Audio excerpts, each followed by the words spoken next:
kami ng Digos. Ngayon, andito na kami sa Villarica. Siya mo ng driver ko. Oh. Si asawa ng mekaniko.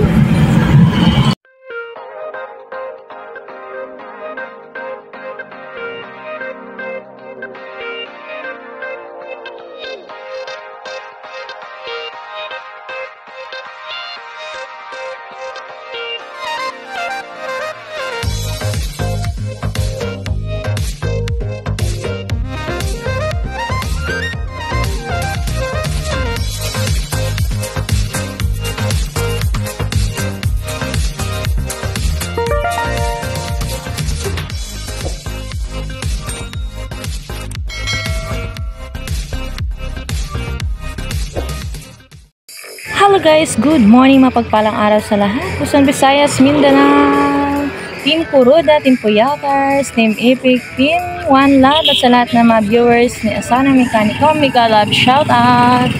Ayan guys, for today's vlog, for this video guys, ay papunta ako ng Digos. Kasama ko si Marvin Kahibi Vlog, ang aking my dear. So ayun na nga guys, first time kong mag long ride, mag long drive. For the first time guys na pinayagan ako ni Marvin na mag-drive, pero dapat kasama siya guys, hindi pwedeng ako lang isa dahil hindi pa tayo master sa daan, so need pa natin ng master na driver. So need ko palang umuwi ng Digos kasi to the rescue na naman ang anak guys, kasi may sakit ang papa, so need natin na alagaan ang ating parents guys. Whatever happens, mahalin natin ang ating mga magulang. Dahil yan ang nagpapatagal ng kanilang buhay, ang ating pagmamahal at pag-care sa kanila. So, sa 8 naming magkakapatid guys, ako talaga yung mas malapit at mas nag-aruga sa kanila kasi ako lang yung matagal na nakasama nila guys kasi yung mga kapatid ko, dahil sa hirap ng buhay, nag-ano na sila, nagganya-kanya na ng trabaho. Maliit pa lang sila, naghanap buhay na, kaya napalayo sila ng maaga sa aking parents. At ako naman na bunso sa 8 magkakapatid, ako ang naiwan sa aking parents, kaya mas ako ang concern sa kanila guys.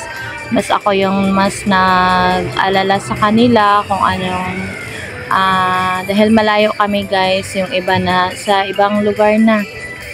So kahit na nagbi-video call, nagtawagan, kahit na pinadalhan ng pagkain at panggamot, pero mas iba talaga yung pakiramdam na ikaw mismo ang nag-alaga sa kanila guys. Personal mo na, abutan mo ng tambal, timplahan mo ng gatas, padalhin mo sa doktor.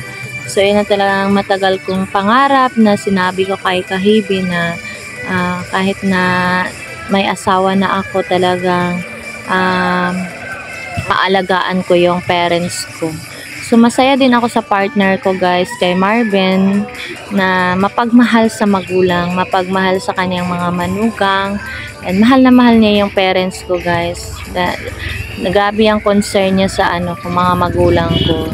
So thanks God at makauwi at mauwi ko yung parents ko at makasama ko dito sa libungan. So lang kami guys, balik agad kami kasi naiwan yung 2 anak ko, may klase pa kinabukasan.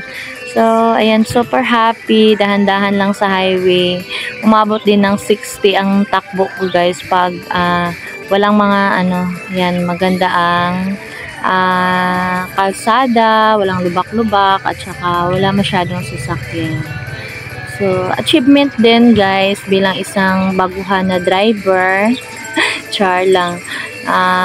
Hindi biro ang driver pala guys, hindi yung pa-drive ka lang dyan. So dapat matalino ka sa pag-drive guys, yung left and right, tignan mo ang side mirror, ang center mirror. Dapat hindi ka pa tanga-tanga, hindi ka dapat lutang sa pag-drive. Bahala na lutang ka sa lahat ng mga bagay, pero sa pag-drive dapat matalino talaga guys, hindi yung paanga-anga ka talaga dahil buhay ang dala mo. So, ayan, almost 4 hours ang biyahe ko guys kasi nasa 50 to 60 lang naman ang ating takbo. Pero kung si Marvin ang pag-drive, nasa 2 hours. Makuha lang niya ang Libungan to Digos na 2 hours ang takbo. So, ayan, malayo-layo pa yan guys. 1 hour ang biyahe, hindi pa naka 1/4. Pero okay lang, dahan-dahan lang naman at maganda din yung araw kasi hindi masyado mainit. So, si Shane yung kasama na may isang anak namin na babae. Yung dalawa ayaw na may sariling mundo na guys. Gusto na magpaiwan sa bahay. Kung may wifi, okay na buhay na sila dun. So, ayan. Samahan nyo ako guys. At salamat sa lahat naman nagmamakiasang mekaniko again and again. Thank you very much. Team Kuruda, Team Puyaters, Team Epic, Team One Love. Thank you so much sa lahat ng support nyo guys. Dahil wala tayong masasahod kung walang mga views. Kahit kaunti lang guys, at least may revenue naman tayo. So, ayan. Shout out din sa aking Marvin Kahibi Vlog at sa aking mother-in-law na si Marpi Del Puerto. Very supportive na mother-in-law din. Ayan. Dahan-dahan lang talaga ang takbo ko guys. So, ito yung part 1 na naging part 2 kasi na part 1 ko na yung premiere ko kahapon sa Team Puyaters yung dating namin sa bahay. Nabaliktad pala. Ayan, lutang talaga guys. So, ayan. Thank you for watching guys ha.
Hello guys! Ayan, nandito na yung parents ko.